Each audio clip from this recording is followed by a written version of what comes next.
Hi, my name is Rich Schmidt, and I'm here with Stewart Boedecker and Athena Pappas. We're at Boedecker Cellars in Portland. It is August 16th, 2017. And we're going to start you guys off by asking, why wine? Well, that's the hardest question of all, really. So Stewart's going to take it. Oh, great. Why wine? Why wine? Because beer's too easy. No, really, it's. Now I'm blanking where I was going to go with that. So, food, wine, beverages, everything's great. But wine lets you take something from this little corner of some hillside where you live and turn it into this fabulously complex, maddening project, marks time in your life, and you end up with something in a bottle that you can take out and show the rest of the world. It's the coolest thing ever. I mean, for us, we grew up in the Northwest. Athena's actually from Portland, one of the rare Oregon winemakers from Oregon, and I'm from Seattle. And we were sort of wine geeks before we started making wine.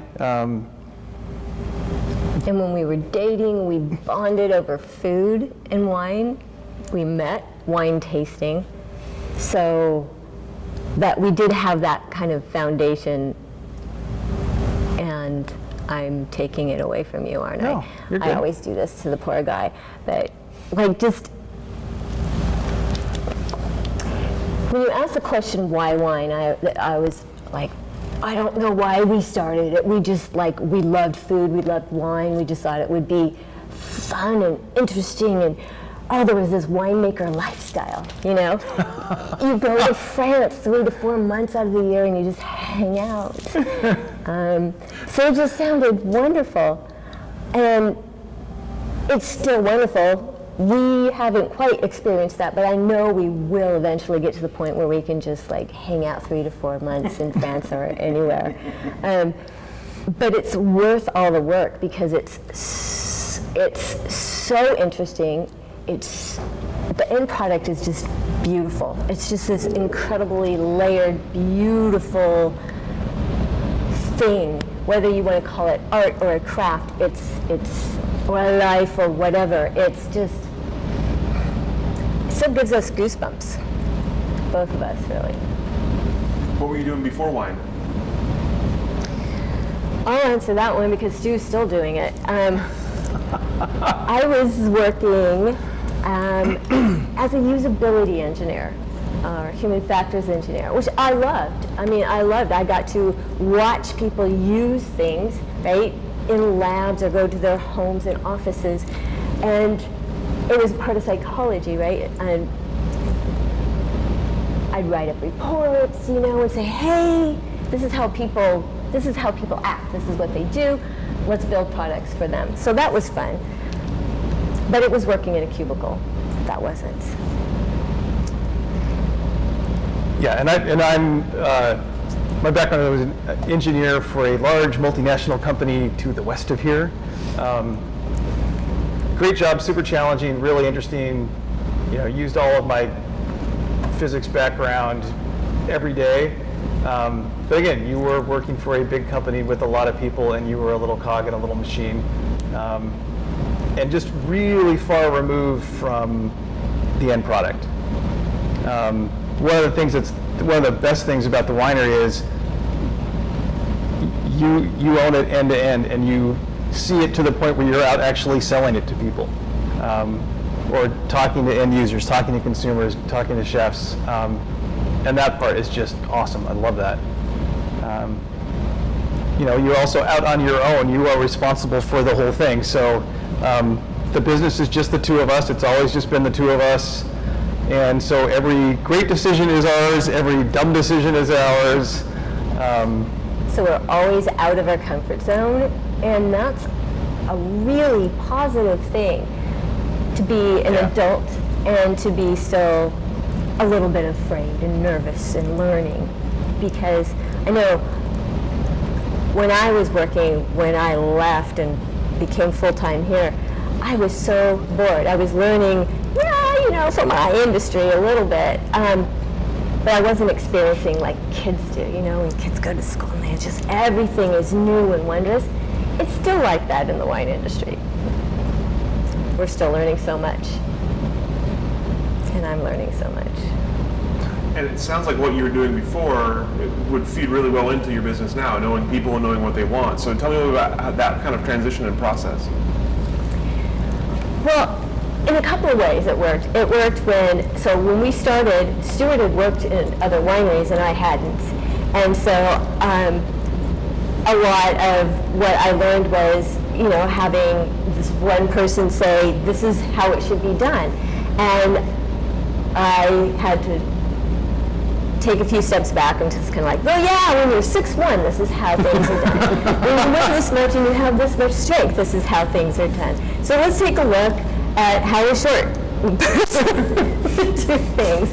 So that was the first thing, and that helped us design this winery around, like for the tall and the short and the different physical attributes, different tools. I learned how to use tools differently, and now with like having a crew, like at Harvest,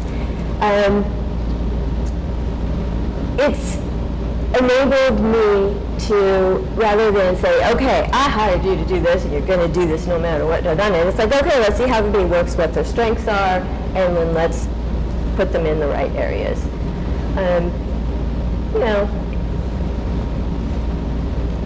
Then I can't remember because there's just so many aspects. Sure. So when you started getting interested in wine, and of course you said you were fans of wine as a consumer, what made you decide to take the leap and start your own label and start this place? We were bored with our lives. We needed a change. And we were stupid. We thought it was going to be a lot easier. To be quite honest. And it was a different time too. So this was our first vintage was 2003. And we made 400 cases that first year at the Carlton Winemaker Studio. And the plan was we were always going to we were going to be small, right? We were going to be like big for us back then. It's like maybe we'll make 2,000 cases. But that's what the accountants said all we needed to do too. It was a different world back then. Yeah. Oregon Pinot was almost selling itself.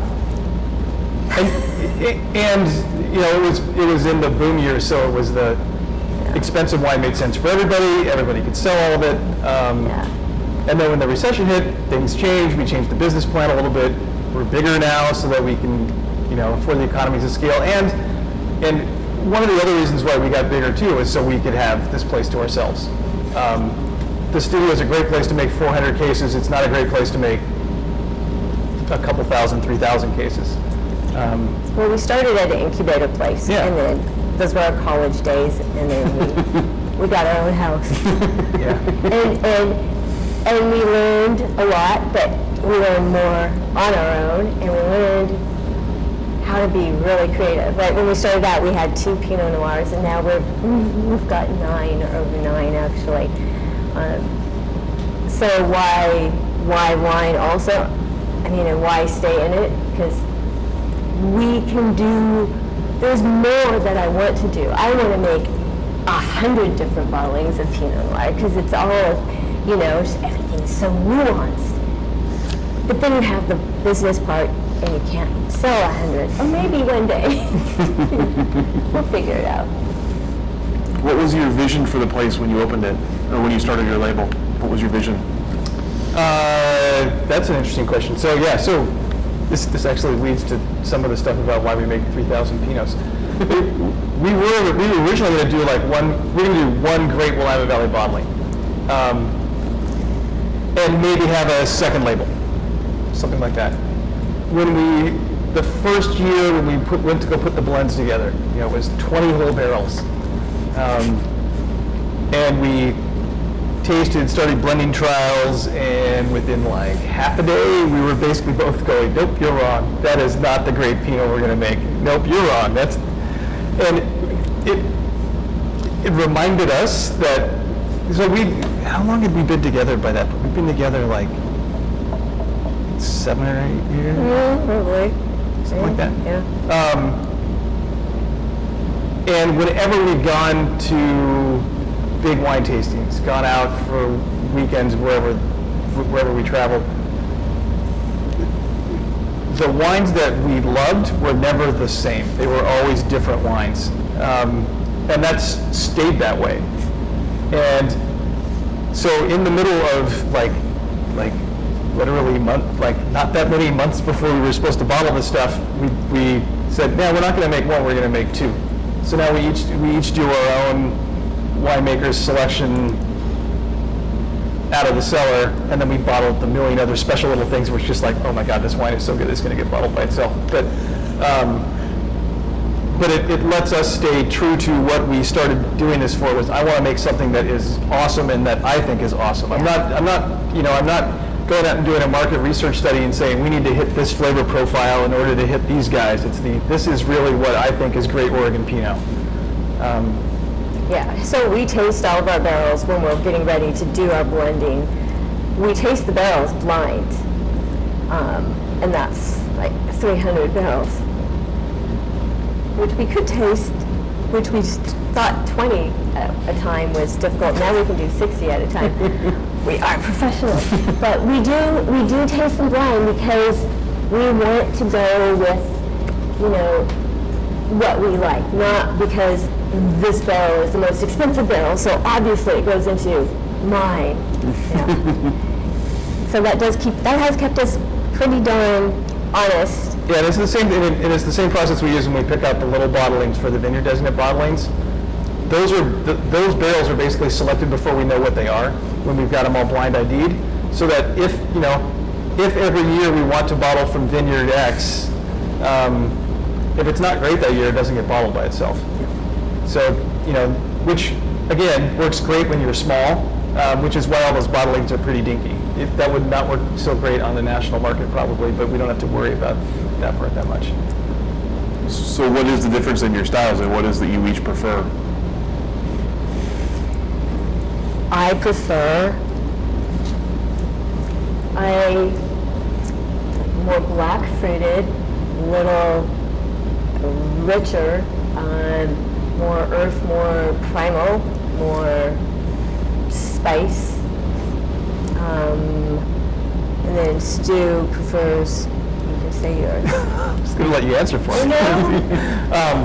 Yeah, and I like lighter style, more aromatic driven, less tannin structure driven. So brighter fruit, more of the kind of the Rainier cherry, current end of the flavor spectrum,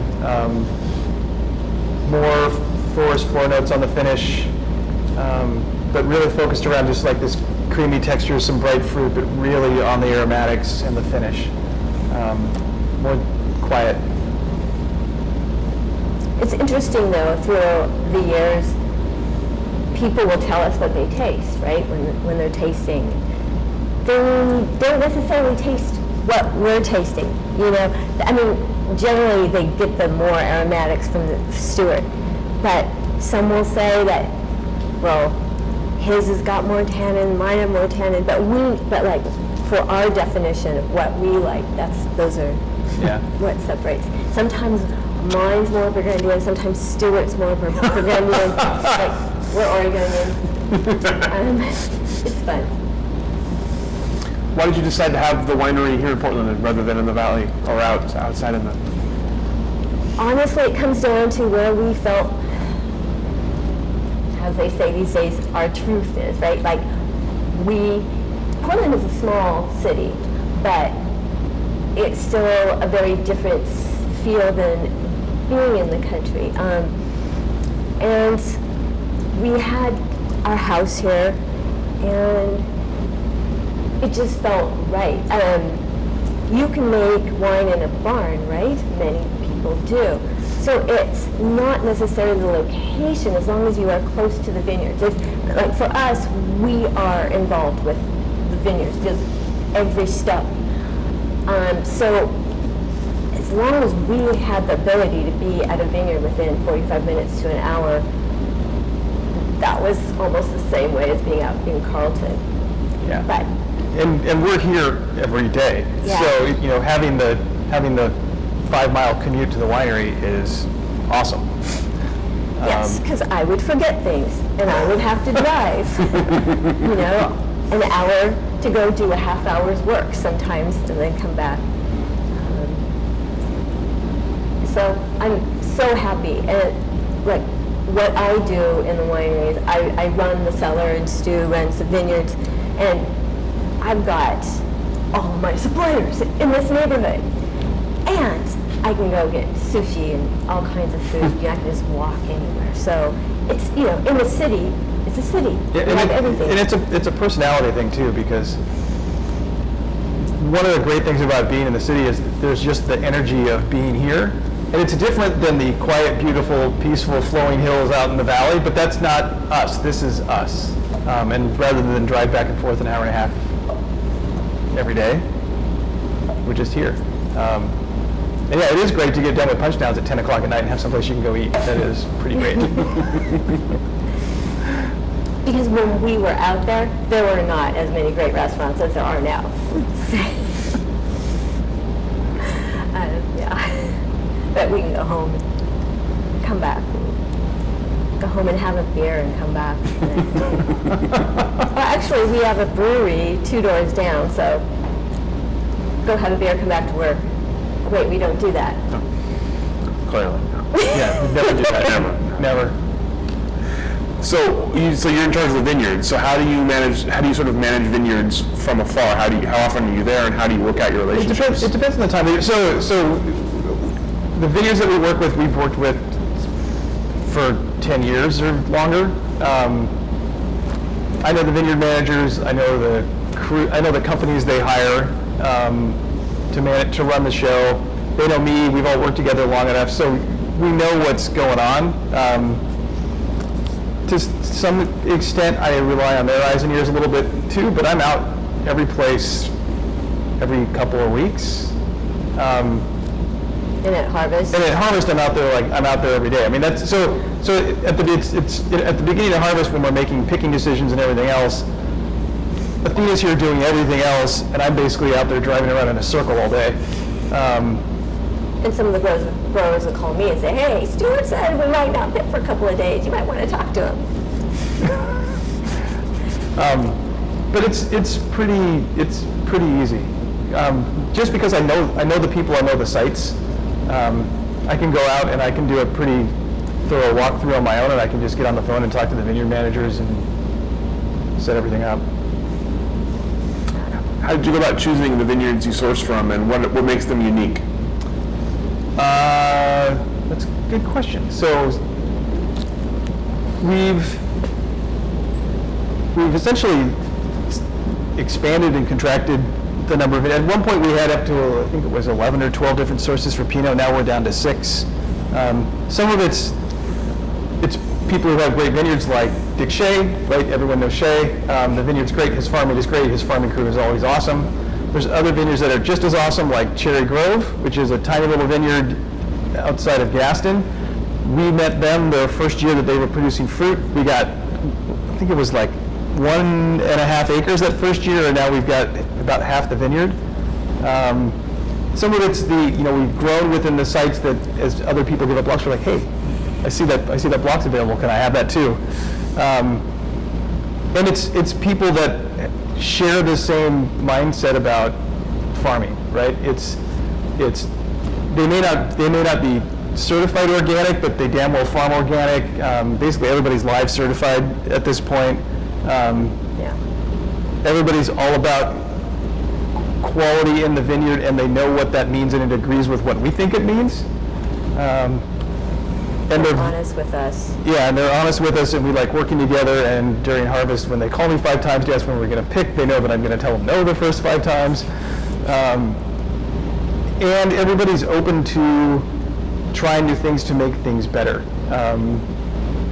Just about every vineyard, we do some little experiment in somewhere where we do a split and a block on something with canopy management or something with timing of fruit thinning, differentially picking every other row and coming back a week later and differentially picking the other rows. Because that's part of what keeps making Pinot get better, which is one of the really cool things about the Willamette Valley is everybody does that and everybody tells everybody what they do and you get to taste the results. That is one cool thing that has not changed as the industry has gotten bigger, older, more people coming in from the outside. People come in from the outside and they start to play that game right away. They don't like come in and like, yeah, we're the coolest kids in school. We'll see you later. Everybody comes in and they're instantly part of the community. So you talk about, I think on the website, talk about hands-on grape selection, minimal intervention techniques, and local vineyard yeast.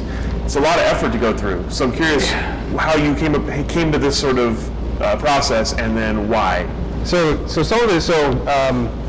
In the years before we started doing this, I worked with a lot of people who did uninoculated ferments. Got to see their experiments. We did some on our own when we first started too, of inoculated, uninoculated. It is anymore. It's not. I mean, now it's what we do. So it's not. It doesn't seem difficult or easy. It's just it is what it is. You get so much more subtle nuances in the aromatics of the wine. Freaks our interns out every year when they show up. Well, actually, it goes two ways. Some of them come to work for us because they want to work someplace that doesn't inoculate, because they've worked at a bunch of big places. Others have never worked any place where they've done anything other than just pitch a bag of yeast in, and it just freaks them out. They're like, well, aren't you going to do something? It smells a little funny. I'm like, no, that's fine. That's day one. It'll be fine. By tomorrow, you'll see. It'll be great. Don't worry about it. That's almost part of, well, for me, it is part of what makes the winemaking so damn difficult and so damn interesting. Right? It is hard. We walk by the fermenters, like, okay, this smells like this. It's fine. Oh, this is a little bit. Can you guys smell this? Okay, this is what we're gonna do. And then it's fascinating when we have like people that don't know the smells that'll come in and maybe help us do punch downs, and they'll just be like, oh, this smells like this. I'm like, yeah. Goodness, you come back. So it's a way for us to get to know the people that we're working with too. Yeah. Around us. So when you're coming into the industry, how did you go about learning sort of winemaking 101? I worked for free for a lot of harvests. The first year, so 96 was my first year as a cellar, and I'd like brewed beer and other, like I kind of understood basic fermentation stuff, but winemaking is a different deal, especially at like a 1.5, 3 ton fermenter scale. And so I took a couple weeks of vacation, and I was going to show up and work for a couple weeks, and that was going to be like great, my winemaking adventure. But it was like from like the first day, it's like you walk in and it is just like the greatest thing ever. There is nothing like the smell of walking into a winery mid-harvest and just getting assaulted by that wave of stuff coming over you. So at the end of the 2 weeks, I went back to work for like a day. I figured out how to rework my schedule, so I'd go into the winery. I'd work in the winery from like 9 in the morning. I'd drive to Newburgh from Portland, work in the winery from 9 until about 1 in the afternoon, then I go to work and work until about midnight and come home, and so I could extend it and actually go through the rest of the year. And then every year after that, I'd like lump, not all, but at least most of my vacation together, go work harvest. My first sabbatical from work, I took off. I spent it all in the winery. But that's how you learn to make Pinot. That's how you learn to make Pinot. It's how you learn the farming bit in Oregon. It's how you learn the winemaking thing in Oregon. You can make great Pinot if you go to school and show up and you won't screw up the wine. The wine will be okay. It'll be good, but it won't be special. It'll be, you'll miss that soul out of the center of it. And that's what you got to learn hands-on. That said, though, because we were dating at the time, or maybe a little more than dating, because I would read novels at night, Stewart would read wine books, wine chemistry, everything. I mean, you were, that's true. just like, gobbling up all that knowledge.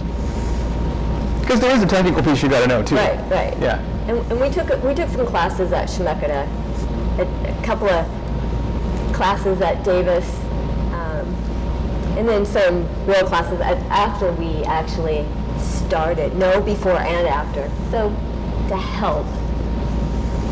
But really, I know it was all in the cellar. But yeah, it was funny because and Athena had come out for like a day or two a couple of times to work in the winery before we started our first year. So our first vintage in 03 was her first vintage of like really doing it all the way through. And we've got some great pictures of her like looking like she's just like falling asleep on her feet. That first year we made 9 tons, I had no idea. I didn't learn a damn thing in my classes because we were taking chemistry, so I didn't know.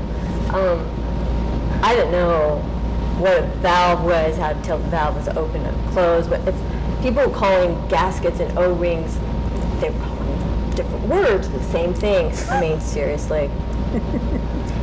And then, we were new and stressed out, so I gave them a bad time. Why are we doing this? Why are you sleeping? We don't care. Why are you working so late? But then, and then I ended up loving it. Who knew? I used to wear heels all the time, and now I wear Blundstones all the time. You caught the bug, though. Yeah, I found something that makes me excited about being middle-aged. I just it clicked. Not the administration part, not even really being a boss part.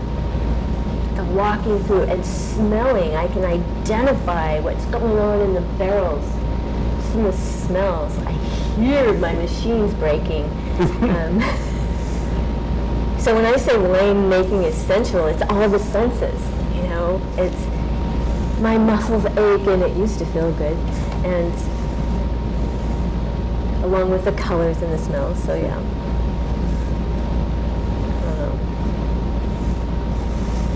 So one thing we're always curious about when we talk to folks in the industry who have liberal arts background, and so Stewart, you went to Puget Sound, and Athena went to Lewis and Clark.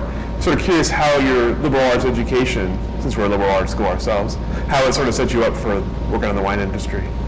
I think you learn that you can do a lot of different things. It's funny because I've worked with a lot of people who went to engineering schools. They know how to be engineers. They can't write a sentence to save their lives. They're very good at a very narrow thing. And what someplace like Linfield does is it teaches you. They very early do not let you pigeonhole yourself. And it does teach you that you can. My undergraduate degree from Puget Sound, I was a physics major. I had a minor in math and poli-sci. Does that make any sense? No. But it was fun, and I learned a lot of things, and it kept me from pigeonholing my brain into I can only do this thing over here. Because especially running a small winery with just the two of us, we do everything. So you've got to be able to figure out the boring bureaucracy part. You've got to figure out how to sell things. You've got to figure out how to do contracts and source things and rent things and deal with things that break in the middle of the night. And never have to doubt yourself. I remember hearing, liberal arts college teaches you how to think, how to question. I graduated realizing that, and I just figure I can figure anything out, and that is what my education taught me, which is, I learned math once I got into the winery, because I had to. So it taught me how to maybe be a little patient, or maybe that was the math, but and the age. Liberal arts is fundamental. I don't know. Physics is pretty awesome too, though, I have to say. Sure. Yeah. And so I noticed that you also have a label with your name on it. Tell us a little about that. So when we started, we knew that like nothing, whatever you attempt is never 100%. You know, it can be really close, right? So we knew that we would have barrels that wouldn't make the cut. And we wanted to make sure that they were kept separate. And what that turned out to is, since we have the Stewart and the Athena cuvées, because we had no creativity or kids or pets, so we just said, this is yours and this is my cuvée. And mine, you know, how we describe, like, mine's black fruited, Stu's is red fruited. And we don't pitch yeast, so we don't have a way to make those wines always taste that way. Some years we have, like, the flavors give us blue fruit or purple. I mean, because I taste in colors. So, you know, something that's not distinctly Stewart Athena, it'll go into the Pappas Pinot Noir. That was where we started. The label is fun because we wanted it to be, okay, this is everyday, and people were, you know, I'm 5 feet tall, and it took me a while to wear my Blundstones everywhere, so I would go out to tastings and wear skirts and stuff. I am now. But we actually had somebody call me window dressing to say, he does all the work in your window dressing. And I can't stop telling that story because This, by the way, was somebody who was trying to sell us something. Yeah, That's what makes it even better. but that was a big deal back then. And so the label has, you know, the women holding up the grapes. And that was Stewart's idea, actually, just kind of showing a little bit more of my involvement, I guess. So that's been fun. And then we made Pinot Blanc one year, and we weren't sure what we were going to, how that fit in the Boedecker brand. So we said, hey, let's make the Pappas Wine Company now more fun. So we did Pinot Blanc under that. And then we did Pinot Gris under that. And then we did a serious Pinot Gris under Boedecker. And a serious Pinot Blanc under Boedecker. So now we've got the fun and our heart and soul. So on that note, since you brought it up, what is Yeah. it like being a woman in the wine industry? So I think it's more being a woman, the frustrations I experience, I think are more of just being a woman in business, okay? I'm going to tell the story of sitting around with some very educated people, customers, who were actually, it was like a couple months ago even, you know, and like, Stuart, I can't believe what you do with your job, and then you come here, and which is true, I can't believe you do this either. But you know, Stuart says, well, yeah, but actually Athena runs blah, blah, blah. And he says, yeah, well, I'm sure Athena does a lot, but Stuart, I can't believe. And I am, that's hard. And I get that. Just, again, for the business stuff. I don't know that anybody's ever challenged me as a winemaker to say, you can't make wine. But they might say, oh, honey, you're so cute. You're involved. You do the marketing, right? But then that can be kind of fun. Like sometimes I'll have trucks come by delivering things, and they're like, oh, it's you? I'm like, yeah. I get on the forklift, I offload them, and they're like, oh, wow, that was really fast. I'm like, yeah. So, you know, gotta have fun with it, because it is the world. Has it changed? I don't think so.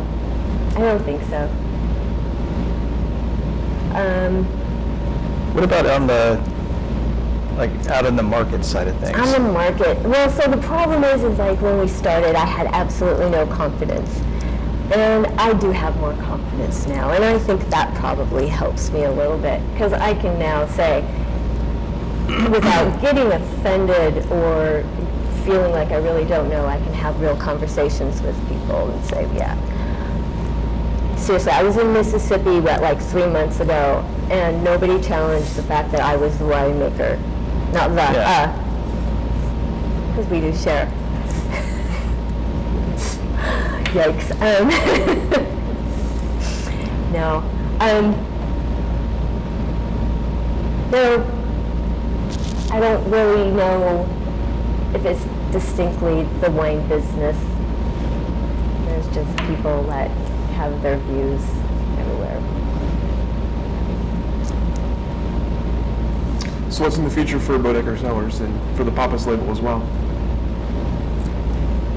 Such a good question. So we're going to make Gamay for the first time this year. Cool. Nice. So that'll be fun. Yeah. Well, one thing I realized a few years after we started is that, those business plans that people make up and bankers like to see, they're silly. I mean, I guess it's a good idea to have something to give you a guide when you start, but life just kind of changes, different opportunities come and go. We said for a long time we would never get bigger than 2,500 cases ever. And we are. And it's okay because we are still involved. We're afraid of being a business and we can't make the wine.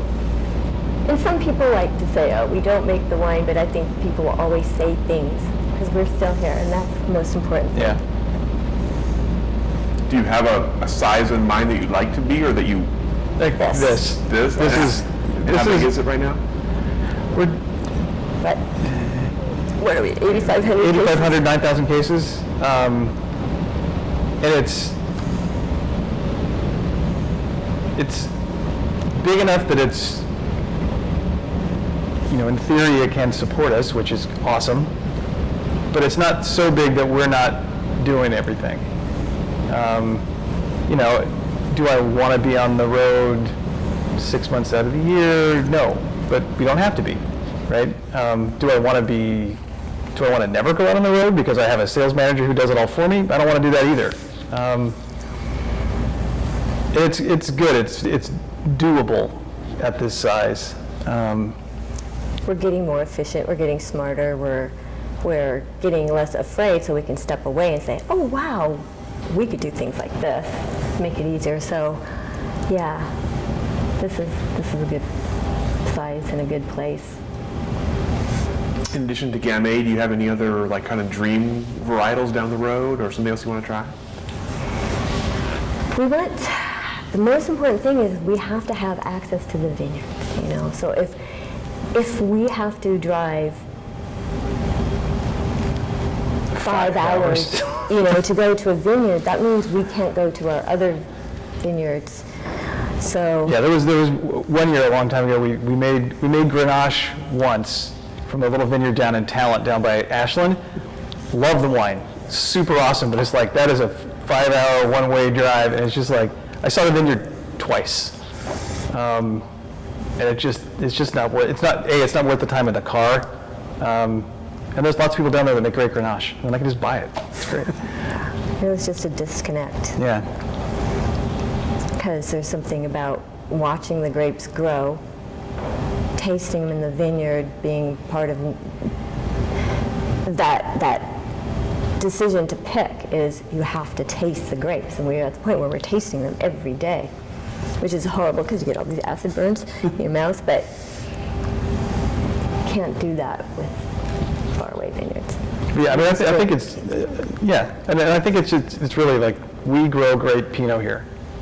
That's where the focus of the winery is always going to be, and it's just going to be continuing to watch the vineyards get older, watch how they change as they get older, figure out better and better ways to react to weird weather like this year when we have no rain since May. Luckily it was super wet, so everything looks great.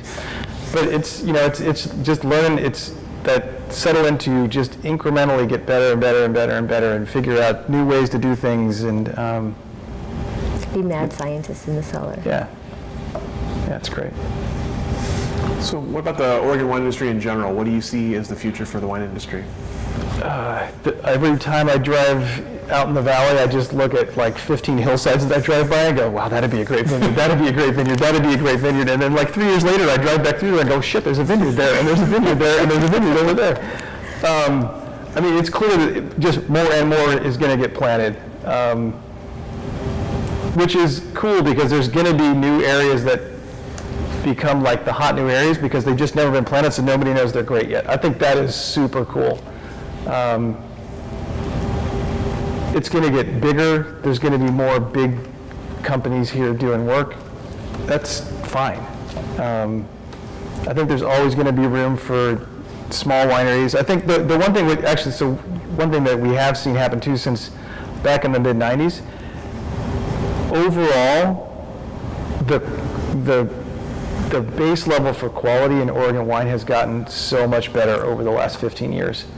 There were always people who made great wine, but there was always the, oh yeah, they make wine too crowd, and that's pretty much, everybody's up their game. Everybody's equipment technology has gotten better, their cellar habits have gotten better, they've learned how to make wine better, the winemakers are better, the vineyard management's So come stressful like... for us. We have to get better, which is good, right? But yeah, I mean, it's still a young wine region. There's still like tons of room to grow, tons of stuff to do. And it'll still be a young wine region when we're not doing this anymore. Do you think it's going? You say you think it's going to grow. Do you see a time at which it will stop growing? Do you see it, or at least the number of wineries will consolidate, or do you think it's just kind of growth for the foreseeable future? Well, there is consolidation now, right? Yeah. And some of that, there's also the brands that have their own licenses that are made by, a handful. That I wonder if maybe the legal classification of wineries might change, but there will be consolidation. I think when we first started, I remember we went to an Oregon Wine Board meeting, I think that's what it was, and people were talking about end games, so we're the new guys on the block, and there were some wineries that had been in business for 10 or more years, and like, we don't have kids, or our kids aren't interested. What do we do? We need to, maybe as an industry, we should think about an end game, and nobody, I don't know. Well, some of these consolidations are helping those wineries find that end, and then they can continue the brands at a reasonable pace. And, as you get older, you will work less. So I see that as something that will happen, and it's a positive. But I think as well, every year there's some new crazy person who's planting 20 acres of grapes someplace. Yeah. That isn't stopping either, which is good because there's new excitement, and some people are super naive and don't know what they're getting themselves into. Some people are, some people come here because they can't afford land, or there isn't any land left wherever they come from, and they come here, and that's cool too. Because we're going to learn from everybody. Those crazy people that plant something ridiculous in some place where we all thought that they really shouldn't, some of those will be successes, and we're like, oh. And some of them will be failures, and we're like, hey, we actually learned we are right. So we need that, and we'll have that. Because we got lots of crazy people in this business is full of alpha personalities and huge risk takers. So how could that be bad? It won't be boring, like I said. What advice would you give someone who wanted to join the industry? I'd say go on a really good vacation now. Yeah.